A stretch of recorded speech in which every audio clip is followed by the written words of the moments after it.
Chers amis de TV Liberté, d'abord, permettez-moi de vous souhaiter à tous une très très bonne année. Et en présent, en étrenne, j'ai invité Philippe Maxence. Bonjour Philippe. Bonjour Anne. Pour évoquer son très très beau numéro spécial sur Alexandre Solzhenitsyn. Ça s'appelle un hors-série.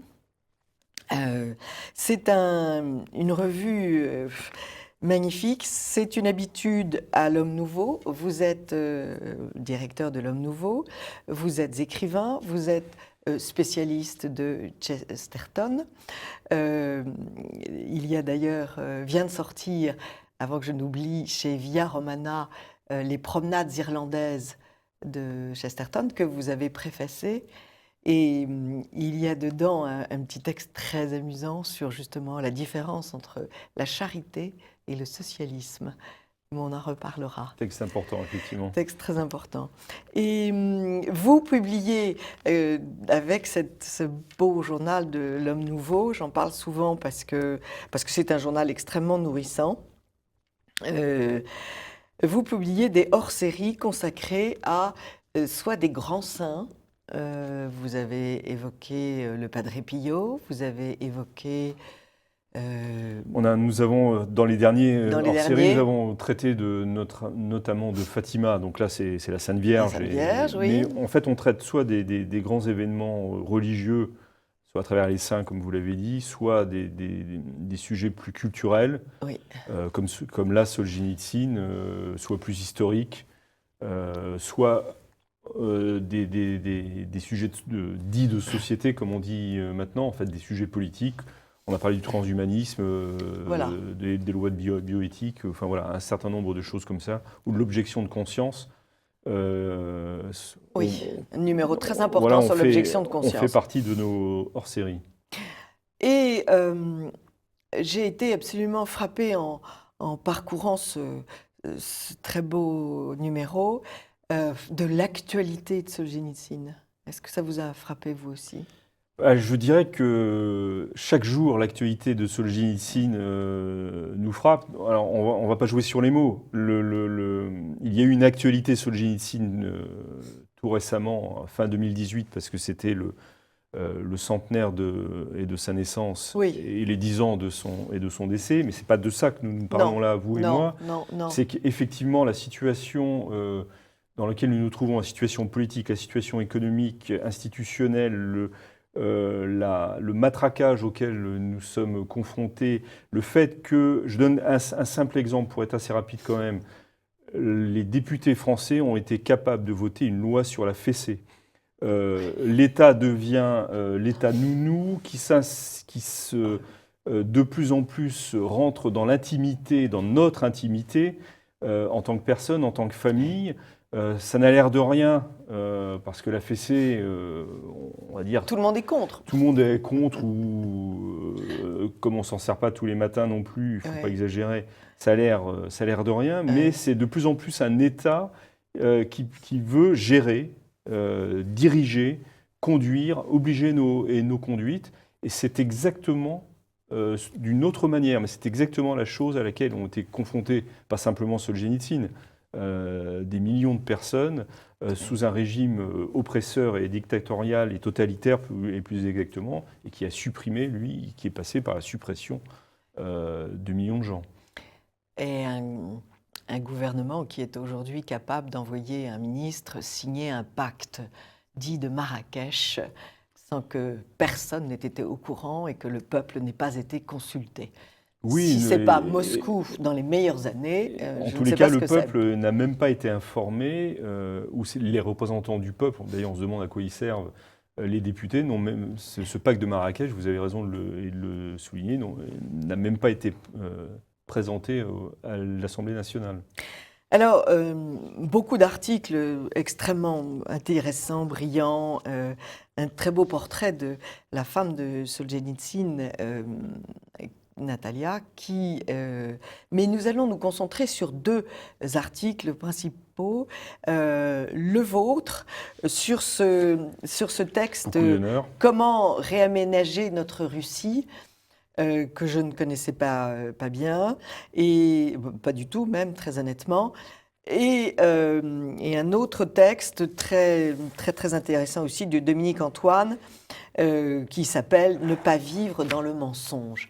Là aussi, belle actualité, puisqu'on on vit dans le mensonge toute la journée, en ouvrant tout ce qui n'est pas TV Liberté.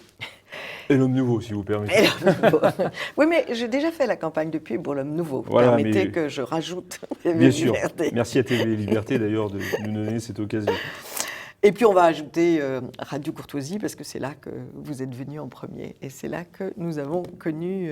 Nous sommes rencontrés, nous effectivement. sommes rencontrés.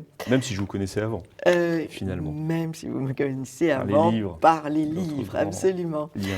Alors, ce livre, Comment réaménager notre Russie, a publié en 1990. Solzhenitsyn savait qu'il allait, ouvrons les guillemets, provoquer un grand hurlement. Pouvez-vous nous expliquer pourquoi? Oui, alors qui a hurlé? Qui a hurlé? Beaucoup de gens d'ailleurs. Il faut replacer un peu ce livre, la publication de ce livre dans le contexte et plus généralement dans la vie de Solzhenitsyn. Solzhenitsyn, les téléspectateurs le savent. Oui, donc, ils savent tout, mais on va quand même leur rappeler, au moins pour les plus jeunes, oui. c'est qu'il a, après avoir subi le goulag, la relégation, il a pu faire publier un de ses premiers... Et le cancer. Et le cancer, point important, mais il a pu faire publier un de ses ouvrages en Union soviétique même, après l'avoir bien coupé, charcuté. Et quand il a voulu en faire publier d'autres, un bras de fer avec le pouvoir s'est installé, et le bras de fer a entraîné son expulsion. Solzhenitsyn n'est jamais parti en exil. Non. Il n'a jamais quitté sa terre, on l'a expulsé, on l'a obligé à partir.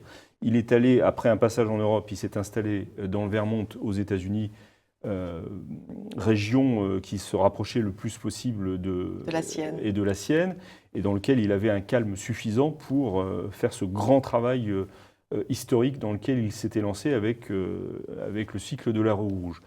Et de là, il assiste évidemment à ce qui se passe en Union soviétique sous Gorbatchev et à l'effondrement de ce système.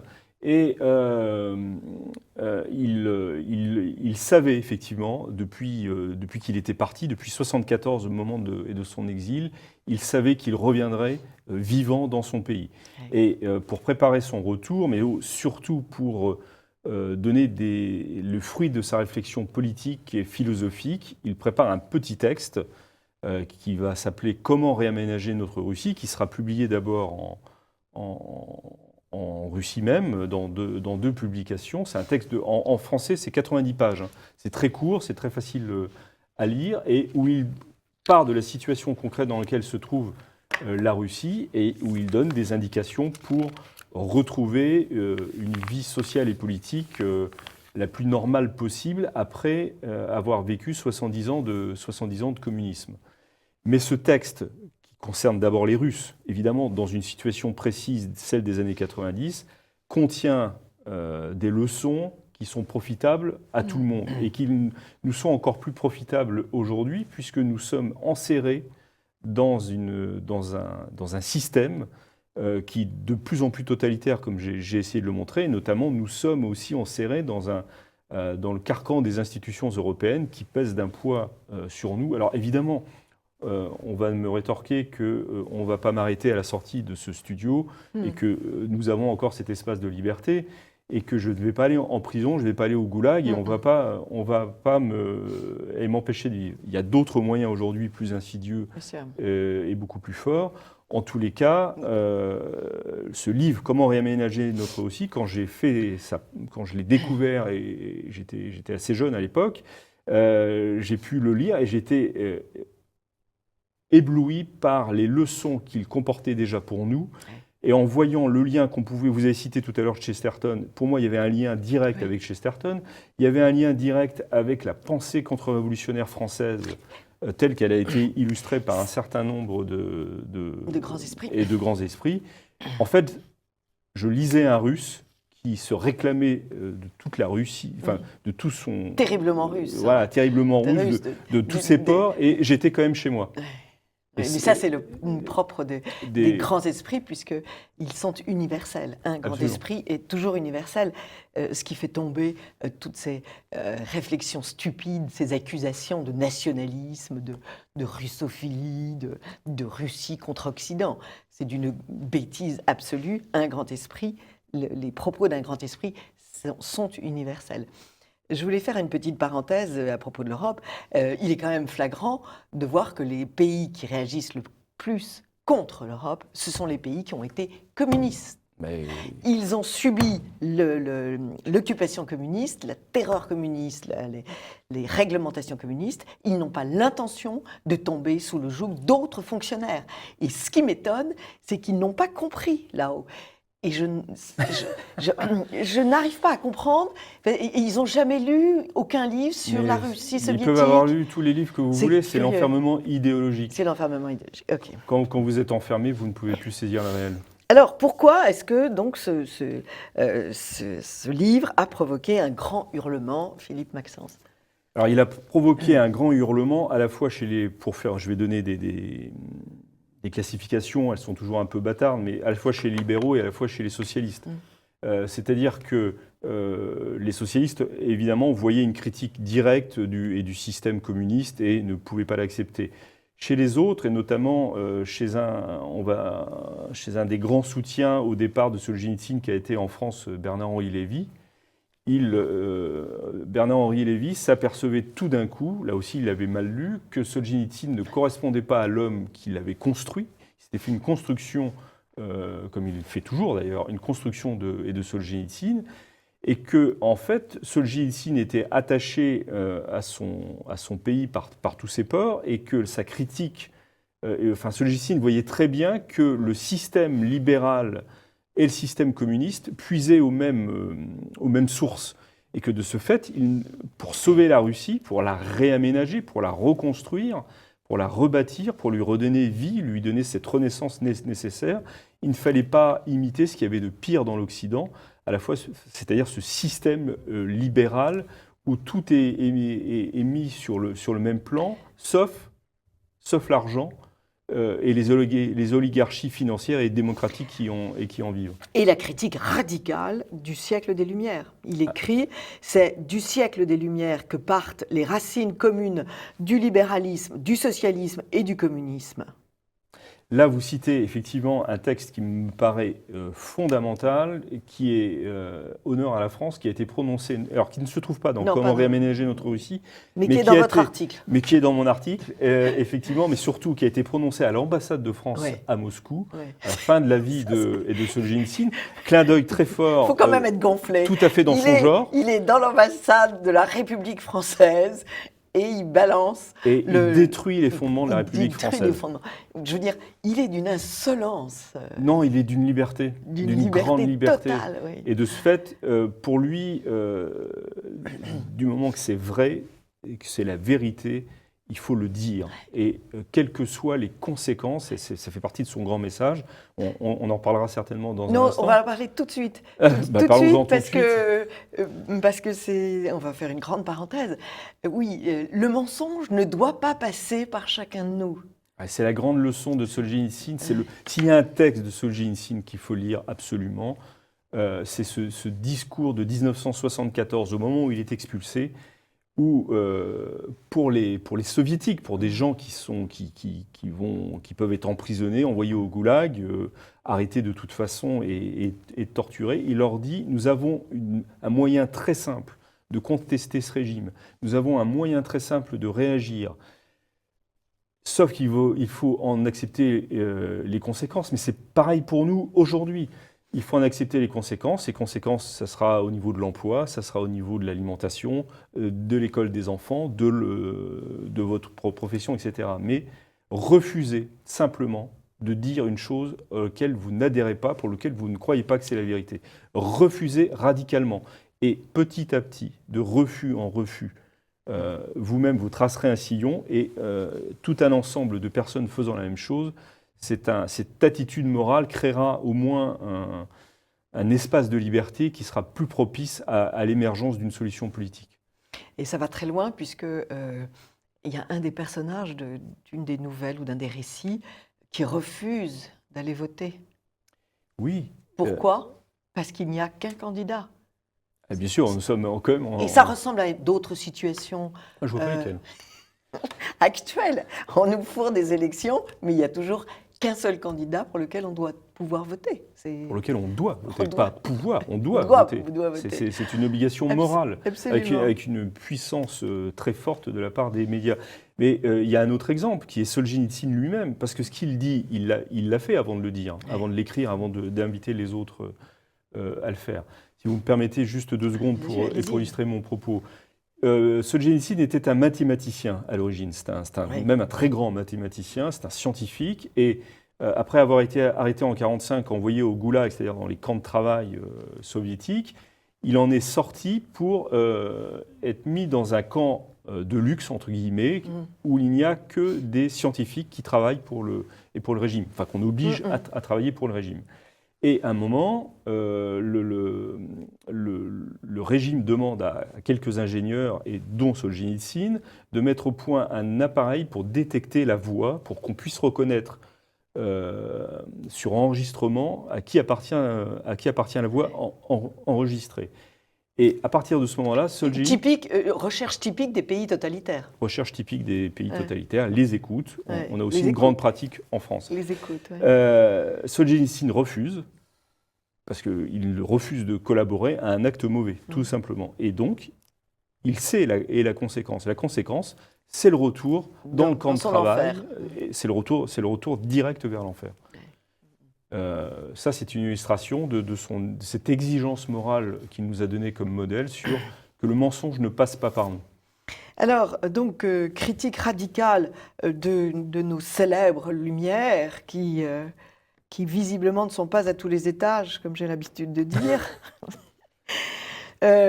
Surtout pas là où on croit. Oui. Et il va jusqu'à une critique raisonnée, certes, mais enfin une critique de la démocratie. Oui, pour lui, la démocratie universelle telle qu'on nous l'impose et sous laquelle nous vivons n'est pas la solution, parce que la démocratie implique une proximité entre ceux qui prennent la décision et les choses à décider. Enfin, donc elle ne peut se vivre qu'à l'échelon local pour lui. Et donc, il puise dans la tradition russe. Vous me permettrez de ne pas citer le mot, parce que c'est un mot russe et je maîtrise pas le russe, mais il puise dans la tradition russe un système d'organisation, quasiment d'autogestion locale, mais qui permet de permettre cette démocratie en bas, mais permettant en haut, avec un État plutôt fort, dirigé par un... Vous voulez parler du Grand Conseil des Svenvots. Voilà, je préfère que ce soit vous qui vous preniez l'aventure de... Moi, vous savez que j'ose tout, même prononcer le russe. Voilà. Mais en fait, c'est le principe de la subsidiarité, c'est complètement le principe de la subsidiarité. Ouais. C'est un principe non moderne qui récuse la démocratie universelle à tous les étages. Parce que Solzhenitsyn le complète quand même. La subsidiarité ne peut être vécue que s'il y a un pouvoir qui conduit vers le bien commun. Oui. Et il propose, ça ne sera pas appliqué, mais il propose un régime plutôt présidentiel, mais un président qui n'est pas... Qui est choisi par ce grand conseil. Qui est choisi non seulement par ce grand conseil, mais aussi par les régions, par les professions, par les corporations, pour employer un mot... C'est pas un type parachuté d'outre-mer. Et c'est pas un type qui est un apparatchik d'un parti. Et c'est eux qui choisissent le président. Et si le président mène bien sa barque, il n'est pas nécessaire de le représenter devant les élections, parce qu'on a estimé que... cet ensemble de pouvoirs décisionnaires estime que c'est suffisant et qu'il faut lui laisser toute la liberté. Or, en fait, en France, on fait strictement le contraire. Ça ne m'avait pas échappé. On supprime les petites mairies, on supprime les petites communes, et les décisions vont être prises à 100 km du petit village, et même la région est complètement dépossédée de... Mais en France, on s'est étonné, enfin le pouvoir s'est étonné tout d'un coup du mouvement des Gilets jaunes. Mais depuis 200 ans, nous assistons à une destruction systématique de tous les corps sociaux naturels qui existaient dans notre pays, qui créaient le lien social et qui permettaient de vivre. Aujourd'hui, il n'y a plus, c'est tout le projet moderne, il n'y a plus que l'État ou les grandes institutions technocratiques de type européen et les individus. Le mouvement des Gilets jaunes a permis de faire que ces individus, tout d'un coup, dans le malheur, se sont trouvés un lien. Et on retissait, c'est très intéressant, on retissait un lien social parce que sinon ils savaient qu'ils allaient mourir. Enfin, de toutes les façons, ce mouvement des Gilets jaunes est inouï. Tout d'un coup, la télévision est envahie par le pays réel.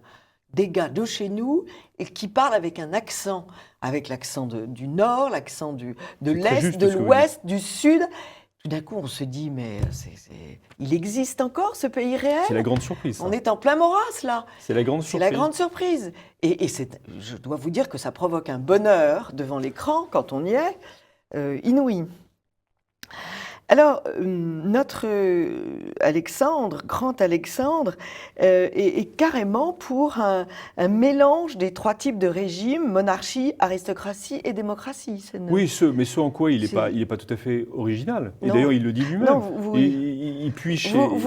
Saint Thomas d'Aquin, mais je connais mal Saint Thomas d'Aquin, pour ne pas dire pas du tout. C'est pourtant un penseur assez intéressant. Mais il est présentement pas libre pour venir à mon émission, donc je n'ai pas... Pourtant, c'était un bon vivant.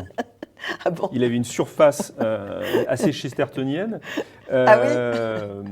Et je pense qu'il vous aurait plu. Mais trêve de plaisanterie. Il faut que je lise, il faut que j'approfondisse. Le système du régime mixte qui allie en fait l'unicité du gouvernement et de l'État avec la monarchie qui permet de diriger toute une nation, tout un peuple vers le bien commun. La monarchie qui a aussi cet avantage de s'inscrire dans la durée et pas dans l'immédiateté comme nos régimes dits démocratiques. L'aristocratie, on a besoin de chefs naturels pour prendre des décisions, pour insuffler de l'énergie. Mais il y a aussi besoin d'une réalité, enfin au moins en bas, au niveau local, au niveau corporatif, de prendre l'avis du peuple. Et voilà, c'est ce mélange que essaye de mettre aussi au point pour la Russie de 1990, Solzhenitsyn, dans une réflexion concrète qui cherche à appliquer ce régime mixte. Et alors, ce qui est d'étonnant, c'est cette idée de la démocratie des petits espaces. Vous l'avez retrouvée, vous l'aviez déjà présentée à vos lecteurs avec Cavanaugh et Chesterton. Oui, mais c'est pareil. En fait, c'est une vieille idée. Small is beautiful. Ce qui est petit est beau, est efficace, est agréable, est heureux. Est à portée de vie, est à portée d'efficacité. On a fait exactement le contraire. On a construit des grands machins. C'est en train de s'effondrer.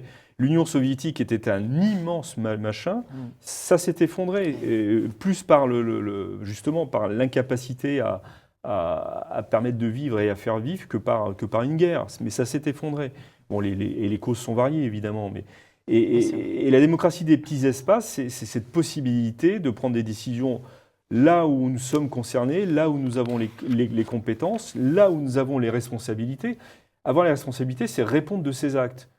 Je ne peux pas répondre de mes actes pour ce qui concerne les grandes décisions qui ont été prises au Nord. De type régalien. Moi, la diplomatie, je ne suis pas diplomate, donc je n'ai pas mon mot à dire. En revanche, comment mon village vit, comment ma profession évolue, comment l'économie locale évolue également, eh bien, je peux dire un mot, je peux apporter quelque chose, parce que je vais le subir directement dans ma vie, et donc je peux répondre de mes actes. Là. Enfin, Solzhenitsyn est proche de la grande philosophe Simone Weil, qui insiste sur le réenracinement, besoin le plus important et le plus méconnu de l'âme humaine. Dans un temps où on célèbre la migration et le déplacement, on se dit c'était un sacré prophète lui aussi. Oui, bien sûr, mais être enraciné, c'est avoir des racines. Et les racines, ça sert à quoi? À vivre. À vivre, à demeurer.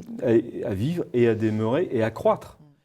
À partir du moment où vous êtes déraciné, vous prenez l'exemple des migrants, vous avez tout à fait raison. À partir du moment où vous êtes déraciné, vous-même vous subissez tous les heurts et vous entraînez aussi une situation catastrophique dans les pays d'accueil. Vous faites le malheur des migrants et qui ne seront jamais heureux loin de la tombe de leurs ancêtres. Vous faites le malheur des gens qui reçoivent les migrants parce que sur une terre, il n'y a pas place ni finance pour des milliers et des milliers de gens. Et on fait le malheur des pays d'origine qui perdent leur force vive, leur jeunesse. Et de ce point de vue-là, le critique des Lumières qui était Solzhenitsyn, l'adversaire résolu du communisme qui était Solzhenitsyn, était aussi un adversaire résolu du mondialisme. Et c'est pour ça qu'il appelle à l'enracinement ou au réenracinement dans les communautés locales, dans l'histoire de son pays, dans tout ce qui a façonné cette Russie. Alors, on va terminer cet entretien avec le deuxième article de Dominique Antoine qui dit « Ne pas vivre dans le mensonge ». Et ce qui est très très intéressant parce que il raconte comment Solzhenitsyn a été, non pas influencé, mais a trouvé sa sève dans la vie de sa mère. C'est un personnage qui s'appelle Innocenti, qui voit dans les carnets de sa mère cette phrase « Qu'y a-t-il de plus précieux au monde avoir conscience de ne pas participer aux injustices. Elles sont plus fortes que toi, elles existent et existeront toujours, mais que ce ne soit pas par toi. » Ça, c'est une sacrée philosophie. Oui, effectivement, et cette transmission qui date de sa mère, c'est quelque chose de très important, parce que c'est par sa mère aussi que Solzhenitsyn était orphelin de père très tôt. Oui. Sa mère s'est battue pour l'élever, économiquement, intellectuellement, spirituellement. Et spirituellement, parce que c'est elle qui lui a transmis sa foi, la foi qu'il chrétienne, a perdue, la foi orthodoxe, qu'il a perdue, et qu'il a perdue en fréquentant obligatoirement le komsomol. Bien sûr. J'ai prononcé un nom russe là. Bravo. Donc je m'auto-félicite, pardon, en direct.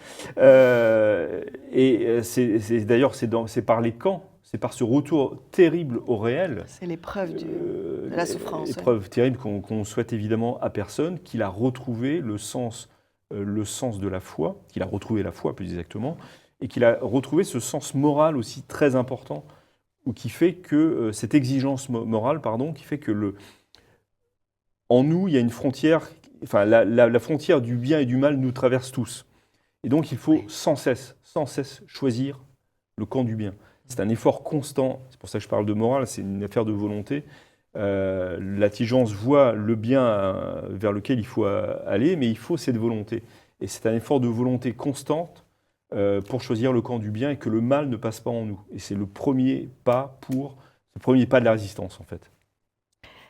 Alors donc, s'interdire le mensonge, nous l'avons vu tout à l'heure, comme tout élève de Dostoïevski, ça c'est quelque chose dans lequel je crois beaucoup, mais votre article m'a fait penser la célèbre phrase de Dostoïevski, « La beauté sauvera le monde ». Et finalement, je me suis tapé le crâne en me disant, mais c'est pour ça qu'ils ont voulu détruire cette beauté, ce monde contemporain, oui. L'art contemporain. Ils ont voulu le déchiqueter, ils ont voulu l'exploser, ils ont voulu en supprimer tous les codes et toute l'incarnation, bien sûr, du sacré. Et c'est aussi pour ça, puisque tous les Russes sont des êtres éminemment spirituels, c'est pour ça que dans le discours de Harvard, Solzhenitsyn critique, la lâcheté des pays occidentaux, et deux, l'absence de spiritualité. Il dit que sans spiritualité, un peuple ne peut pas vivre, ne peut pas survivre. Mais c'est pour ça aussi que ces pays, ce libéralisme, ce communisme et quelques autres ismes ont voulu détruire notre Église. Oui, mais détruire la beauté, vous avez tout à fait raison, et détruire la beauté pour les gens, pour les petites gens. Oui. C'est le seul trésor la plupart du temps que nous avons. Et si vous remarquez, vous faites référence au discours de Harvard, donc critique très forte contre l'Occident de la part de ce Russe en exil. Si vous regardez les immeubles, les immeubles dans les pays de l'Est et les immeubles en Occident, ce sont les mêmes. Ce sont des faces grises qui n'invitent pas à la beauté, qui ne sont pas des œuvres d'art et qui ne sont pas des œuvres pour durer. Non. Mais c'est très symbolique, c'est très fort, ça, ce rapprochement qui, c'est pas simplement, enfin, c'est pas seulement dans le discours de Solzhenitsyn que ces deux systèmes puisent aux mêmes racines. C'est dans la réalité. Et effectivement, le beau n'est plus là, et le beau a disparu parce qu'il faut écraser. Vous avez raison là aussi, tout ressentiment spirituel. Ouais. Et le beau, vous le ressentez d'abord. Ça habite votre âme avant d'émerveiller vos yeux. Mais votre hors-série, encore une fois, est riche d'une extraordinaire foisonnement, d'un extraordinaire foisonnement intellectuel. Ça donne à beaucoup à réfléchir. Ça parle beaucoup de nous, en fait. Et ça parle beaucoup de nous, absolument, et de notre temps, et du mal-être dans lequel nous sommes, et tous nos concitoyens sont. Avec, si vous le permettez, ce petit degré d'espoir, c'est que Solzhenitsyn est la preuve vivante que le système peut tomber et que la force de quelques hommes, des petits grains, comme il dit, c'est une image qu'il emploie, des petits grains peuvent d'abord bloquer le système et, en bloquant la machine, faire que cette machine tombe. C'est une très belle conclusion. Merci beaucoup, Philippe Maxence. Et je vous conseille, chers amis de TV Liberté, d'acquérir ce beau hors-série et de lire L'Homme Nouveau qui, moi, me réjouit toujours. J'étais récemment à Rome et je suis allée sur la place où Pasquin... il y a les libelles de Pasquin. Les libelles de Pasquin. Et comme j'ai beaucoup d'admiration et de gratitude pour Pasquin, votre Pasquin, parce que c'est quelqu'un qui signe Pasquin, mais qui ne s'appelle pas Pasquin, j'ai beaucoup d'admiration pour ses chroniques qui sont drôlissimes, très insolentes, et toujours d'une justesse. Il est assez doué pour mettre le doigt là où ça fait mal, effectivement. Et souvent très violemment. Oui, ce n'est pas un mou. On ne lâche rien, dit-il. Il ne lâche rien, voilà. Donc, chers amis de TV Liberté, allez vite à la source de ces bonheurs. Merci beaucoup, Philippe Maxence. Merci beaucoup, Anne Brassier. À très vite et encore une fois, très bonne année.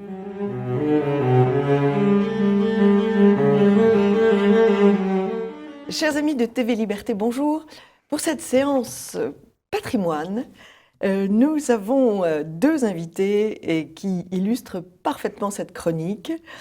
J'ai nommé Stéphanie Bignon, qui a créé cette association Terre et Famille, et l'un de ses adhérents, Yves de Fromentel. Bonjour monsieur.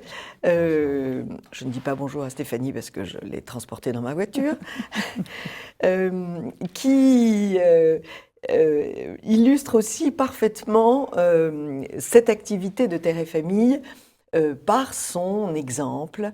Vous travaillez sur le domaine de Beaulieu, qui est le domaine de votre famille depuis 7 générations. Votre demeure est une demeure agricole, une grande propriété agricole. Et vous allez peut-être en premier, nous donner l'histoire de cette belle propriété. Avec plaisir, merci de votre accueil. Et nous sommes situés dans la région de Provins, en Seine-et-Marne. Oui, dans la Brie. Dans la Brie, en Brie centrale. Et donc nous sommes entourés, c'était une région où il y avait plein de petits élevages, encore dans les années 50. Toutes les fermes avaient des petits élevages très diversifiés, ils avaient beaucoup de main-d'œuvre. Nos petits villages étaient 70% des gens du village travaillaient dans nos fermes. Bien sûr. Et tout le monde était heureux, on ne vivait pas dans le stress, on avait la sécurité alimentaire à notre porte. Et c'était extraordinaire. Et moi, j'ai connu cette petite période. Alors, la chance qu'on a, c'est que notre domaine, le domaine de Beaulieu, est composé d'un château avec son parc. Quelle est son histoire? Parce qu'il est bien joli. Ce château était un château fort, c'était du Moyen-Âge, Ah oui. et il a été transformé au fil des siècles, des ans. Et vous avez une partie, vous voyez les deux tourelles centrales plus petites que les autres, avec leur meurtrière encore. Ah oui. Tout le devant, il y avait un pont-levis au niveau des grilles et des douves tout autour. Tout le devant a été recomblé, le pont-levis retiré. Le derrière du château, toute la cour intérieure a été transformée en parterre qui a été dessiné par le nôtre. Carrément. Et donc un jardin à la française. Excusez du peu. Et on a gardé la moitié des douves. Et surtout, ce domaine, il a une chapelle. Et cette chapelle, elle porte des valeurs, elle porte une puissance, une énergie extraordinaire. Et cette énergie, on la puise là pour pouvoir justement continuer, faire perdurer. Moi, j'ai connu ma grand-mère. Mon arrière-grand-mère, je ne l'ai pas connue, mais ma grand-mère, je l'ai connue avec un jardinier. Et maman, elle a fait que bosser. On a, nous, 6 enfants, on est six enfants, et on a bossé aussi. Ouais. Depuis, en 76, on a monté, maman a créé pour entretenir le château, parce qu'il y a les toitures, il y a tout ça, et c'est très lourd. Elle a... alors, on faisait on accueillait les gens pour des mariages, des soirées, on faisait les buffets campagnards, les sonos, la décoration florale, on faisait tout, on proposait tout. Mais on y est arrivé parce qu'il y avait une unité familiale. Et ça, c'était quelque chose de formidable. Maman a toujours réussi à ça. Et puis, sur les 6 enfants, je suis le seul à être resté. Et donc, à avoir la charge du développement de ce domaine. Et de la devise, nous maintiendrons. Voilà. Parce qu'il faut bien redire, enfin, tous nos téléspectateurs le savent, à vivre dans un château n'est pas une sinécure, c'est une charge. Et tous les autres Français devraient vous remercier de porter cette charge sur vos épaules, parce que sinon, ces propriétés péricliteraient. Et bien sûr, ce qui est dommage, c'est qu'on a mis des impôts sur les fortunes, sur ces biens immobiliers, alors que c'est que des gouffres que ce sont des charges. Que des charges. Et des trous financiers. Voilà. Ouais. Mais on a la chance, moi nous avons 2 enfants avec mon épouse, et nous avons la chance qu'ils soient attachés au patrimoine. Mais ils sont devant un cas difficile. Et les neveux, vos neveux et nièces n'ont pas... Ils y étaient à un moment donné, et puis maintenant, ils ont pris dans le siècle. Et voilà. Par le siècle, oui. Alors, quelle est votre activité? Ce domaine, il est attenant à une exploitation agricole. Oui. Et donc, mes parents ont exploité cette ferme qui a son pigeonnier. Alors, un pigeonnier qu'on a transformé en habitation. Mais il y avait... Oui, Internet a remplacé les pigeons. Voilà, mais n'empêche que il y avait un certain nombre de nids de pigeons. Moi, j'ai connu avec les échelles, on tournait pour aller prendre les. C'est marrant parce que vous dites j'ai connu comme si vous aviez 80 ans. Non, vous êtes très jeune. Non. Ce qui veut dire que la transformation était extrêmement récente. Elle s'est faite en 76. Voilà. Et donc, moi, j'ai connu. Et alors, la petite histoire dit que quand il y avait une prétendante qui arrivait dans le domaine, il se dépêchait de déboucher des nids de pigeons parce que il y avait un droit à un nombre de nids de pigeons par hectare. Et donc, on voyait l'étendue du domaine en fonction du nombre de nids de pigeons. Et donc là, c'est fini. Malheureusement, on a fait ça pour en faire une habitation, parce qu'il faut valoriser un peu tous ces bâtiments qui sont une charge à entretenir. Bien sûr, et puis il y a M. Fisk qui pose sa main sur n'importe quel mur et qui crie taxe, comme dans la chanson des Inconnus, qui reste d'une actualité mirobolante. Exactement. Et alors, du coup, moi, j'ai connu la ferme avec des vaches, des moutons, des poules. Alors, jamais en très grosse quantité, tout ça. Et puis, il y avait 8 personnes qui travaillaient, qui venaient à vélo au travail. Et là, il y a 5 ans, j'ai revu le fils de notre vacher des années 50, qui est venu montrer à sa fille, lui, il a 78 ans, sa fille en a 40, sa petite fille en a 12. Et il est joli. venu montrer. Et il nous dit, voilà, on vivait dans la pièce à côté de l'écurie, et puis on allait aux toilettes là, et on allait à 30 km à vélo avec les copains et les copines pour aller au bal. Et il racontait, mais le bonheur qu'il a vécu. Et pourtant, c'était pas le grand confort. Non. Mais il y avait une reconnaissance aussi. On était très paternaliste en tant que patron. Et donc, le patron était reconnaissant du travail Alors, des vous salariés. étiez paternaliste, ça veut dire qu'il faut me restituer le mot, parce qu'aujourd'hui, paternaliste, c'est pas bien, c'est vilain, pas beau. Ouais. Paternaliste, ça signifiait que le maître de maison, le maître de la demeure agricole, était le père de tous ceux qui y vivaient. Exactement. C'est ce que cela veut dire. Exactement. On aimerait bien voir un père aller au sommet de l'État. Oui, là. Mais- On va pas parler de l'actualité parce que... Un protecteur. Et donc là, on avait aussi la reconnaissance des salariés. Le patron avait la reconnaissance de ses salariés qui cherchaient à faire le mieux et qui faisaient du bon travail. Et tout le monde vivait dans la joie et dans le bonheur. Alors, qu'est-ce que vous produisez? Donc mes parents produisaient du lait et transformaient le lait en fromage blanc, crème, en beurre. Voilà. Et en 76, ils vendaient ça beaucoup dans les crèmeries, les maisons de régime. Et puis en 76, il y avait quelqu'un qui vendait du pain dans les maisons de régime, qui trouvait que les produits de la ferme, ça se vendait bien. Du coup, il achetait à Rungis des fromages blancs en gros seaux, il les mettait en petits pots, il mettait produits de la ferme et il mettait moitié prix. Donc après, on ne pouvait plus mettre le prix de sa... Quel est le prix? C'est la juste valeur des coûts de production. Et puis, d'une petite marge pour continuer. On n'est pas dans l'esprit du fric. On est dans l'esprit du sens et du service aux autres. Moi, j'ai jamais vu de coffre-fort Sylvain Corbillard. Donc, ça sert à rien de le remplir. Il faut plutôt donner des valeurs à nos enfants que l'État nous piquera jamais. Et donc, les valeurs, elles sont portées par le domaine.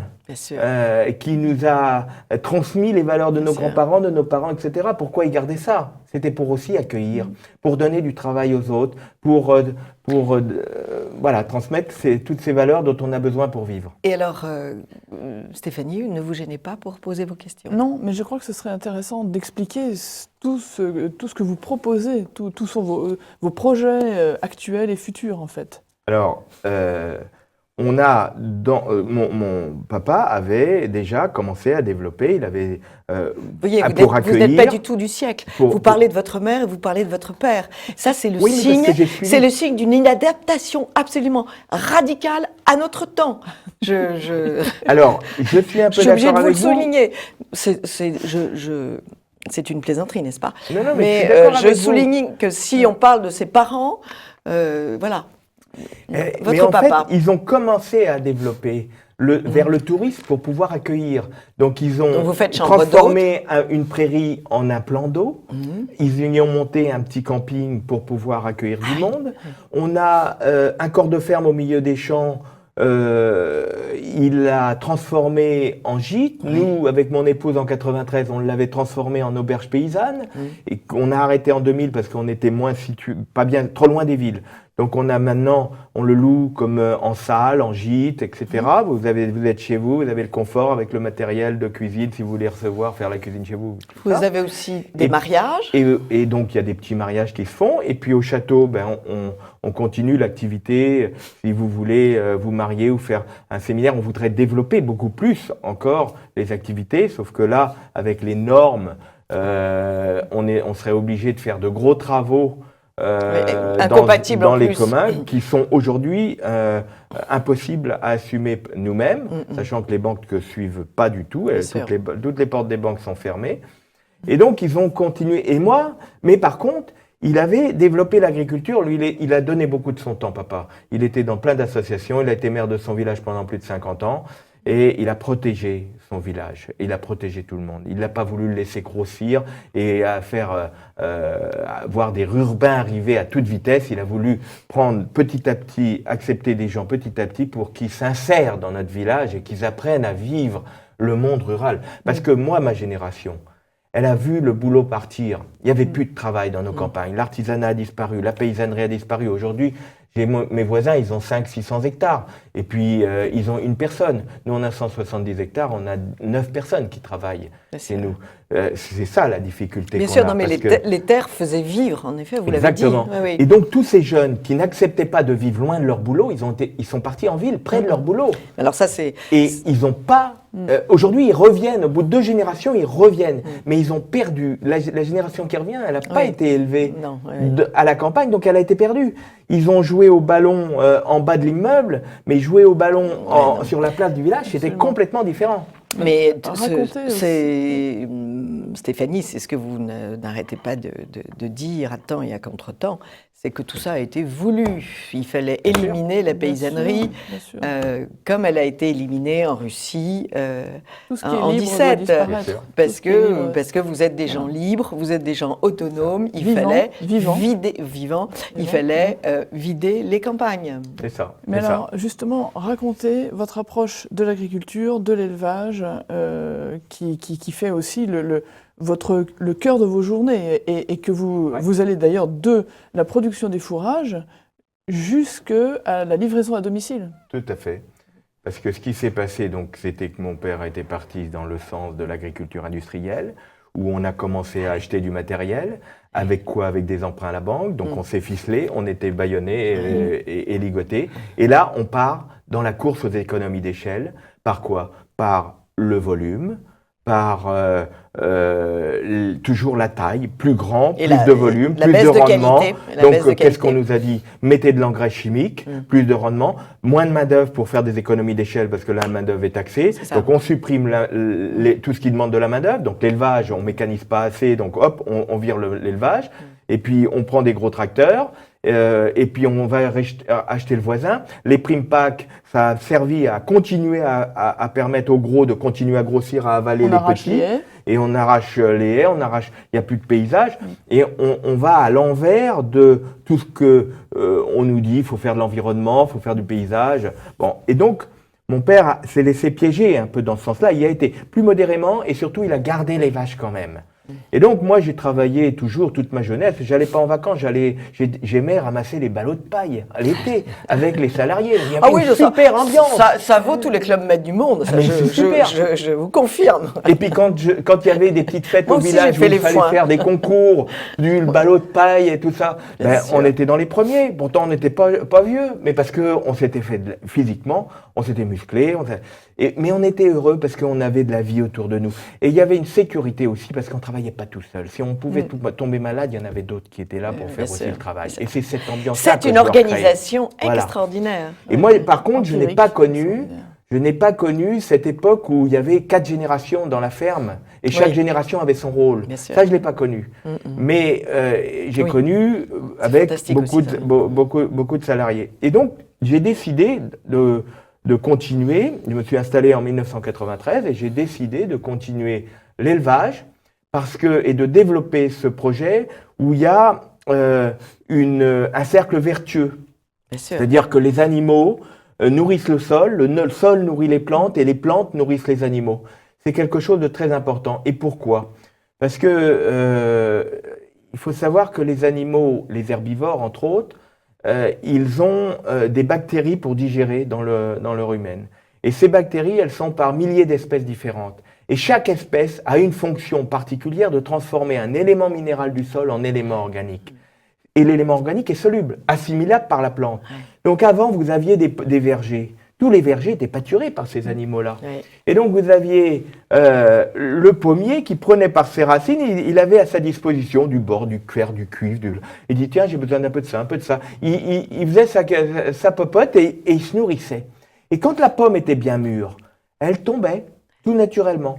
Et là, quand elle tombait, eh bien on la ramassait, on la mettait au grenier à l'abri du gel et on la mangeait jusqu'au mois de mars. Elle ne pourrissait pas. Et elle avait du goût. De l'odeur, de la saveur et elle se conservait. Parce que vous savez, votre palais des saveurs, là, c'est pas une bouche. La bouche, on dit que c'est pour se rouler des pelles. Là, ça, c'est un palais des saveurs qui permet de faire travailler les papilles. Et donc, quand c'est bon, on les fait travailler longtemps. On mâche longtemps et on salive. Et la salive, ça nous aide à digérer. Sinon, on est ballonné. C'est la flottaison assurée. Donc, alors que les pommes qui sont pris probablement sur l'arbre avec des machines et qui sont foutues dans des maisons, j'ai appris ça, dans des hangars dans lesquels on fait passer de l'oxygène à fond. Mais bien sûr. Et ça donne des pommes au bout de 6 mois qui ne ressemblent à rien. Mais quand vous choisissez un produit, choisissez-le. Enfin, il faut qu'il ait de l'odeur. Pour avoir le goût de pomme. Mais oui, mais là, il faut qu'elles aient de l'odeur. Oui. Ensuite, vous les goûtez, elles ont de la saveur, c'est bon. Et après, vous testez, elles se conservent. Là, vous pouvez racheter, c'est du bon. Parce que ces pommes-là, comme elles ont une défense immunitaire, elles sont riches en éléments nutritionnels. Et donc, quand vous les mangez, eh bien, vous nourrissez les cellules qui composent vos organes. Si vous tapez RAT, RATH sur Google, vous allez voir, il a étudié la composition cellulaire de tous vos organes. Et il vous soigne en vous nourrissant les cellules. Si vous avez un mal là, il ne va pas dire on met un pansement là, il va dire l'origine du mal, il est peut-être là. Et donc c'est les cellules de cet organe qu'il faut nourrir. Elle n'a pas trouvé à manger dans ce que vous avez mangé.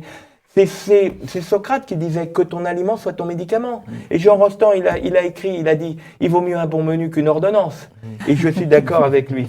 Et donc il est bon vivant, donc votre client. En fait, j'ai dit il faut aller plus loin. Et on a développé le bio holistique. Parce qu'aujourd'hui, on est parti dans du bio politique. Et moi, je vois des voisins qui vont planter des pommiers en ligne dans des champs qui n'ont pas vu une déjection animale depuis 40 ans. Oui. Et ben la pomme, il accueille avant qu'elle tombe parce que sinon elle va se blesser. Et du coup, elle va pourrir très vite. Et une amapienne m'a dit un jour, vous savez, moi, quand elle... Alors, une amapienne, je crois que c'est une adepte des AMAP. Les AMAP étant... Aide au maintien de l'agriculture paysanne. Voilà. AMAP. Voilà, parce que tout le monde n'est pas lancé dans le... Voilà, tout à fait. Mais c'est super. J'expliquerai tout à l'heure, si vous me le permettez, ce que c'est qu'une AMAP et avec qui on travaille. Et donc, j'ai une amapienne qui me dit, mais moi, quand ma pomme pourrit, je sais qu'elle n'est pas traitée, elle est bio. Je dis oui, elle est bio, politique. Qu'est-ce que ça veut dire holistique ? Global, dans le dictionnaire. Ok, d'accord, oui. Mais je dirais, j'emploierais le mot global, parce que holistique, ça fait un peu irréel, vous voyez. Alors, on a développé ça. Virtuel. Alors, c'est un mot compliqué, moi, j'aime pas les mots compliqués. Mais ça oblige... Je suis une paysanne, il faut que je comprenne. Ça oblige les personnes à me poser la question. Ah bon, d'accord. Et ça me permet d'expliquer ce que c'est. Parce que le bio... Eh bien, donc le coup de la pomme, elle pourrit et puis elle se conserve pas. Et je lui dis, effectivement, elle n'a pas de valeur nutritionnelle, donc elle pourrit, elle est malade tout de suite. Et elle n'a pas de goût, elle n'a pas d'odeur, et voilà. Donc ça nourrit pas vos cellules. Et le bio holistique, c'est plus une obligation de moyens. Je respecte les interdits, j'ai pas mis de chimie, mon organisme Veritas vient me contrôler que j'ai pas mis de chimie. Vous pouvez mettre le label bio. Et là, vous avez du bio dans les supermarchés, partout, parce qu'ils ont compris, tous ces gens-là qui sont dans l'esprit du fric, pas du service, bien sûr, et de la santé, eh bien, ils ont compris que le bio, c'était la mode. Et du coup, on va chercher du bio en Espagne, partout. Alors, où est le bio d'Espagne, quoi ? Où est l'environnement ? Le bilan carbone. Et donc, nous, dans le bio quand il a fait 2000 km, il n'est plus du tout bio. Et quand il y a eu le transfert de camions, d'un camion à l'autre sur l'aire d'autoroute, c'est pire. Et donc, nous... les gens peuvent venir voir ce qu'on fait. Et dans le bio holistique, on a une obligation de résultat. Résultat sur l'environnement et le paysage, résultat sur l'emploi rural et résultat sur la valeur nutritionnelle des aliments. Et donc, on ne peut pas faire de bio holistique si on n'a pas des animaux et de la culture. Les animaux pour nourrir le sol pour nourrir les plantes pour nourrir les animaux. Et j'ai réussi à faire ce projet parce que le professeur Joyeux a compris que pour moi, c'était indispensable de garder les vaches, et si je faisais pas la fromagerie, je ne garderais pas les vaches. Parce que financièrement, on perdait 40 000 € par an dans l'élevage. Donc, j'ai décidé, donc je suis parti en bio holistique dès 2009. J'ai créé le bio holistique avec l'Institut de recherche d'agriculture biologique pour l'Europe, l'IRAB, qui a une petite ferme à l'Oriole du Comtat, à côté de Carpentras. C'est la Fondation de France qui nous a financé des analyses comparatives sur des abricots, du raisin noir et des figues. Eh bien, le labo, par rapport au bio d'à côté, qui ne mettait pas de fumier, eh bien, il y avait le double de sucre et de vitamine C dans les fruits de l'érable. Et dans le raisin noir, il y avait des polyphénols, entre autres un polyphénol exceptionnel et qui est indispensable pour combattre le cancer, Alzheimer, toutes les maladies du siècle, les infarctus. Et le labo nous a demandé comment on avait fait pour avoir ça. Comment vous l'avez fait? On ne le trouve plus dans les analyses. Il n'y a plus ces éléments-là dans les aliments. Ça, c'est un sacré hommage. Mais vous voyez, les abricots, on n'est pourtant pas sur le même méridien à Carpentras que la Turquie. Non. Eh bien, vous avez les abricots par terre qui se dessèchent. C'est formidable. Et ça, c'est le fumier qui fait ça, parce que le fumier est chargé, bien sûr, ça fait du terreau, mais de bactéries. Alors, Yves de Fromentel, les dangers, quels sont encore une activité, pour faire venir les gens chez vous, vous leur proposez aussi ce parc extraordinaire. Alors oui, du coup, on a continué à développer les activités. La fromagerie qui s'appelle la fromentellerie. Pourquoi la fromentellerie? Parce que le froment, c'est le fruit de la terre et du travail des hommes, et que tellerie, la terminaison, c'est comme la coutellerie, c'est l'artisanat, c'est plein de petites mains qui travaillent. Et c'est le monde rural, c'est la France, c'est notre pays. Notre pays revivra que par ça. Et moi, je trouve qu'on est dans une période où c'est en train de virer, parce que je peux vous dire que j'ai développé le circuit court, je produis, je transforme et je vends. Et je commercialise j'ai une vingtaine d'AMAP aujourd'hui qui ont adhéré et avec lesquels j'ai des contrats. Et je trouve qu'il y a de plus en plus de jeunes. Souvent, c'est le premier enfant qui déclenche, qui crée le déclic. Il faut qu'on donne une bonne alimentation, qu'on donne la santé à nos enfants. Et ils viennent chez nous. Et l'autre déclic que les gens ont qui sont plus âgés, 40, 45 ans, mais on en a marre, on n'a pas de sens à ce qu'on fait. On court toute la journée. Quel est le sens de notre vie? Donc, on change de métier. Et on retrouve, j'ai un comptable, un expert comptable, il a changé, il est devenu antiquaire. Il dit, moi, quand j'arrive avec mon fauteuil à la personne, qu'elle m'a un sourire jusque-là, c'est la reconnaissance, c'est le fruit de mon travail. C'est ça qu'on en manque de reconnaissance à tous les niveaux. Et donc, les gens ont besoin de retrouver ça. Pourquoi tous ces suicides? Parce qu'on est seul. Et on n'a plus de reconnaissance, on est dans la rentabilité. Non seulement vous êtes seul, mais en plus vous êtes poursuivi. Le paysan Jérôme Laronce était poursuivi par des fonctionnaires qui arrivaient en grosse bagnole. Et ce qui est important dans ce que dit Yves de Fromentel, c'est que c'est de la reconnaissance, mais qui n'est pas pécuniaire. Ah mais complètement. Et là on parle d'un langage qui n'est plus de ce temps non plus, mais qui va le redevenir et qui le redevient. Et à travers des projets comme le vôtre, comme les vôtres, en fait, vous êtes une rampe de lancement pour ce que je pense est en train de venir, en fait. Ouais. Pour nous, c'est important de garder ça pour être, comme vous dites, un exemple, pour permettre à d'autres d'avoir l'idée de faire pareil. Et je pense qu'il y a des grandes exploitations qui ne seront plus cessibles, tellement elles sont grandes.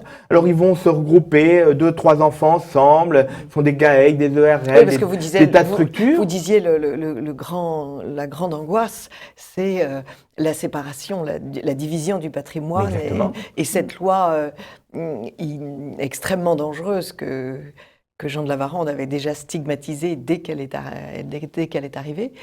C'est cette division du patrimoine qui est impossible. Vous ne pouvez pas diviser votre demeure. Exactement ça. Et d'ailleurs, c'est le gros souci qu'on a actuellement, parce que des 6 enfants qu'on est de ma génération, je suis le seul à être resté sur place. Et je suis donc le seul à essayer de maintenir le patrimoine. Sauf que mes parents sont décédés il y a 2 ans, il y a quelques années, et aujourd'hui, la succession fait que je dois financer les parts de tout le monde. Et donc, aujourd'hui, la seule solution qu'on voit... Ce qui est un bien qui, en réalité, ne vaut rien sans votre travail. Exactement. Donc, mais ça, évidemment, c'est... Alors, on va fixer un chiffre à votre propriété qui correspond à rien.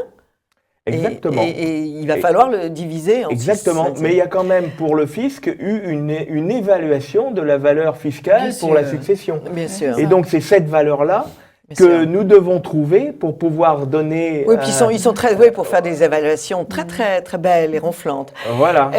Dernière chose, parce que le temps passe si vite en votre compagnie, Yves de Fromentel, vous accueillez aussi des visiteurs pour se promener dans un parc et tirer à l'arc. Oui, tout à fait. On essaye de trouver des activités, toujours dans l'esprit de la nature. Oui. Et donc, on a mis une vingtaine de cibles animalières en 3 dimensions dans le parc du château. C'est un parcours 3D à l'arc. Et donc, vous allez vous promener dans le parc et vous découvrez la première cible, vous tirez, vous avez des cercles qui vous disent, tiens, là je l'ai tué, là je l'ai que blessé, c'est pas le même nombre de points. Et puis vous venez, vous revenez, et dans un cadre sympathique, vous pouvez y pique-niquer. Il y en a même qui disent, est-ce qu'on peut mettre la tente parce qu'on prend un week-end pour le faire. Et puis, c'est fantastique. Et voilà, ils vivent. Ça me paraît une très jolie idée, ça. Et donc, vous êtes tranquille avec les associations de défense de l'animal, puisque ce ne sont pas des vrais animaux. Complètement. Vous fournissez les arcs Alors, à chaque... aujourd'hui, on fournit pas les arcs, c'est souvent les gens qui ont leurs propres arcs qui viennent. Maintenant, si on pouvait développer... Vous voyez, par exemple, je me disais qu'on pourrait, dans le cadre du coaching de certaines entreprises qui sont déconnectées de la réalité de la camping... On ne dit pas coaching, on dit la formation des cadres dans les grandes entreprises. Oui, pour rester français. Vous avez raison, la langue française est prioritaire. Maintenant, ça va être vous avez bien raison. Définitif. Là, je commence à devenir très méchante. Je vous suis complètement. Eh bien, ces personnes-là, on peut leur offrir un week-end. Avec, vous venez, vous travaillez un peu dans l'élevage, vous travaillez un peu à la fromagerie. Histoire de leur faire toucher le réel. Voilà. L'odeur du fumier. Exactement. Et on vous apprend à cuisiner si vous voulez. Vous venez faire un parcours de 3D. On a monté un swing golf. Un swing golf. Ça veut dire quoi en français? Eh ben, et vous vous rendez compte? Oui, mais même vous, tous les deux mots. Oui, non, mais c'est parce que c'est le mot swing et c'est le créateur, c'est le petit-fils de Deville Morin qui avait créé le swing golf parce qu'il en avait marre de voir son père qui était un. Mais c'est quoi un swing golf? Un swing golf, c'est un golf, mais vous avez, on a 9 trous sur 3 hectares au lieu d'avoir 9 trous sur 20 hectares. Et donc, c'est un petit golf. Et c'est un petit golf. Il y a un club qui a 3 phases différentes pour faire les 3 groupes principaux du golf. La balle est plus grosse et plus molle que la balle du golf. Donc, elle fait moins mal si vous la recevez. Elle vous tue pas. Et donc, les parts sont plus près les uns des autres et les distances sont moins longues. D'accord. Et donc, vous faites votre petit... C'est pas tout à fait le mini-golf, c'est entre le mini-golf et le grand golf. Exactement. C'est un golf champêtre. Je préférerais cette expression. Voilà, le golf champêtre. Merci. Mais j'ai donné le nom du créateur de Villemerin, qui avait créé ça dans son jardin. Parce qu'il s'appelait Swim? Non, c'est parce que c'est le swing. Donc il avait pris le swing, le mouvement, le mouvement qu'on donne au club pour lancer la balle. D'accord, voilà. D'accord. Et donc voilà, on l'avait créé au moment de la berge paysanne. Le domaine de Beaulieu me semble un pays de rêve. Je voulais dire pour finir que Yves de Fromentel est d'une énergie exceptionnelle, qu'il tient son domaine, c'est miraculeux. Donc allez voir, profitez d'abord de ces cours, je dirais. Du terroir, dans le terroir, de ce qu'est véritablement une entreprise familiale qui produit du véritable bio et vous en connaîtrez tous les secrets. Donc allez-y, c'est extrêmement important, extrêmement intéressant. Et c'est extrêmement important parce qu'aujourd'hui, politiquement, Yves de Fromentel est un exemple de solution. C'est-à-dire que c'est ça la véritable aristocratie, c'est ça les chefs dont on a besoin. C'est une élite morale dont on a besoin, une élite d'énergie et une élite qui est tournée vers le bien commun. Voilà. Alors je voudrais dire que cette énergie, je la puise dans la foi. Et la providence nous sert tous les jours. Et c'est comme ça qu'on tient et qu'on avance. C'est vrai, c'est très vrai. Et mon objectif, c'est d'arriver à transformer. Nous, par exemple, dans un champ, il y a une rotation de culture qui va durer 17 années. Donc le champ va avoir des successions de cultures pendant 17 ans différentes. On a 12 à 13 cultures différentes. Et ça, c'est grâce aux animaux qu'on a ça. Le petit bois, on ne va pas le tuer, on va le garder. On fait des champs avec des parcelles plus petites. Et notre objectif aujourd'hui, on fait du petit épaule, du grand épaute, du sarrasin, des cultures pour nourrir les animaux, des prairies, des luzernes, etc., du chanvre. Et aujourd'hui, le chènevis, je le vends à des gens qui vont transformer le chènevis en huile, en farine. je vends mon petit épaule à quelqu'un qui va le trier, qui va l'envoyer à un moulin, et tout ça, ça fait des intermédiaires. Et moi, si on arrivait à avoir une crise là, phénoménale, il y a 3 jours dans les magasins, pas dans l'Île-de-France, il y a 3 jours. Nous, on peut nourrir. Mon voisin, avec ses tonnes de blé dans son stock, il nourrira personne. Donc, notre objectif, c'est que le centre de notre métier, c'est de bien nourrir les gens. Et donc, mon objectif, c'est de transformer tout ce qu'on a, de refaire la ferme d'antan. C'est-à-dire qu'avec nos fromages, par exemple, on a du lactosérum. Le lactosérum, aujourd'hui, on les prend dans les champs. Mais notre objectif, c'est d'avoir des cochons et des poules. Refaire cet élevage-là, pour pas 50 000, non, un petit élevage de 10 cochons en plein air, un petit élevage de 50 poules, et avoir de tout. À vous entendre, il nous faut retrouver du monde. Yves de Fromentel est tellement énergique et enthousiaste qu'on a l'impression que tout est très facile, alors qu'en fait, c'est une vie de labeur. Oui, mais avec du monde, c'est plus facile. Exactement. Et donc, aujourd'hui, je dis à quelqu'un qui veut, s'il est passionné par faire du pain, mais venez vous installer chez nous. Vous allez faire du pain et de la farine. Et on va vous faire les variétés que vous voulez. Et la diversité. Alors, on va faire 2 hectares de ça, 2 hectares de ça, 2 hectares de ça. Mais on a le temps. On a le temps quand on n'a pas grande surface. Et étant donné la fragilité du système, la façon de voir les choses d'Yves de Fromentel, c'est l'avenir. C'est l'avenir, absolument. Yves de Fromentel, quelques mots de conclusion pour cette très belle envolée. Eh bien, venez arriver à Beaulieu, à ses fins, arriver à développer ça comme on le souhaite, eh bien, venez voir, discuter, échanger avec nous. On va vous expliquer avec plus de détails. Vous allez pouvoir vraiment vous rendre compte de ce qu'on fait, de ce qu'on défend comme valeur. Mais aujourd'hui, autant la fromagerie, j'ai réussi à la faire qu'avec le monde solidaire, le financement solidaire et participatif, crowdfunding, Cigale, etc., les amis qui m'ont prêté. Eh bien, pour maintenir tout ce patrimoine, il va falloir que je puisse donner à mes frères et sœurs. Et pour ça, eh bien, il faut que des gens extérieurs puissent dire, voilà, mon argent, je veux participer Est-ce que vous n'avez pas monté une société par action? Alors, j'ai entendu dire ça se faisait maintenant. Exactement, donc on est en train de réfléchir si c'est la meilleure solution, c'est la SCIC ou une SCI, mais je voudrais aussi des gens qui ont envie de... Des gens vous apportent un capital, une petite somme, et donc ils ont une action, en quelque sorte, chez eux. Ils sont payés non pas en royalties, mais ils sont payés en fromage, en pommes. Alors ça peut être ça. Vous avez par exemple un exemple de SCIC, c'est sur les dentelles de Montmirail. Les dentelles de Montmirail, on voyait des terres qui étaient en train de disparaître en construction. Et donc il y a une SCIC qui s'est formée. Ils ont pris la part était à 1 000 €. Et aujourd'hui, ces gens-là, donc ils ont installé quelques vignerons, quelques vignobles. Et puis ces gens-là, les porteurs, sont rémunérés en bouteilles de vin. C'est ça, oui. Voilà. Parce qu'en plus de ça donne l'impression à ces gens qui ont une action, donc chez vous, d'être un peu chez eux, chez Exactement. vous. Tout le monde n'a pas la chance d'avoir une très très belle demeure. Tout le monde n'a pas le courage et l'énergie de bêcher la terre et de s'occuper de ses vaches tous les jours que Dieu fait toute l'année, et donc et de ne pas partir en vacances. Donc c'était une façon de vivre, de vous aider à vivre la vie dont ils rêvent, mais qu'ils ne peuvent pas vivre, et de toutes les façons dont ils n'auraient pas la capacité. Mais je suis d'accord, et je propose même à un couple qui serait à la retraite, qui voudrait vivre dans cet environnement, de venir habiter la maison à l'entrée du château, en échange d'un service qui serait l'accueil des personnes et l'entretien des abords. Il y a un potager, ils pourraient en profiter. Mais nous, ce qu'on veut aussi, c'est qu'il y ait des gens qui aient envie de participer aux travaux et de dire, voilà, tout ce patrimoine, nous, ça nous fait vivre, et en même temps, on participe à... Alors, est-ce que c'est de la corporation? Quelle formule il faut remettre en place, sachant qu'il faut que chacun ait la reconnaissance de son travail. Ça, c'est important. Et le dernier mot pourrait être, je pense que Stéphanie Bignon sera d'accord, que le ministère de l'Agriculture nous fout un peu la paix. Oui. Les ministères en général. Les ministères, enfin, Oui. on va rester cerné D'accord. sur l'agriculture, Oui.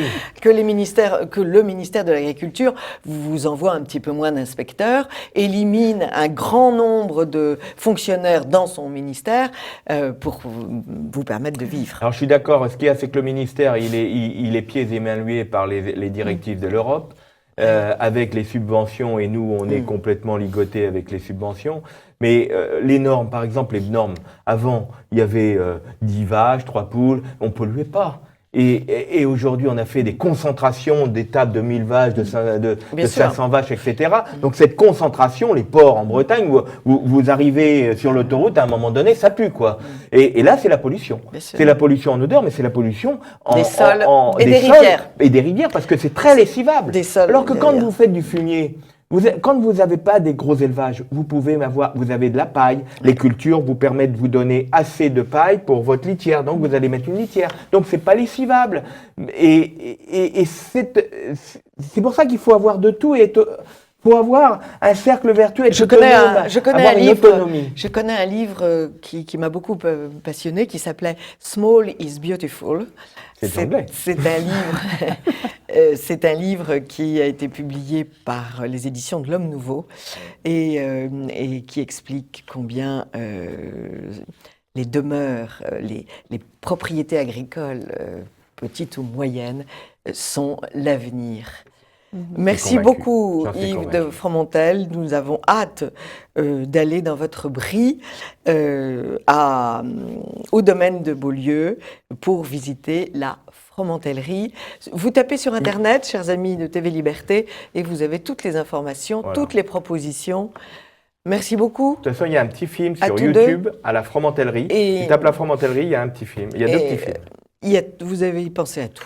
Merci beaucoup. Non, pas tout. Merci beaucoup Yves de Fromentel. Merci Stéphanie. Merci de votre accueil. Bignon. Et à très vite. À très vite, chers amis de TV Liberté.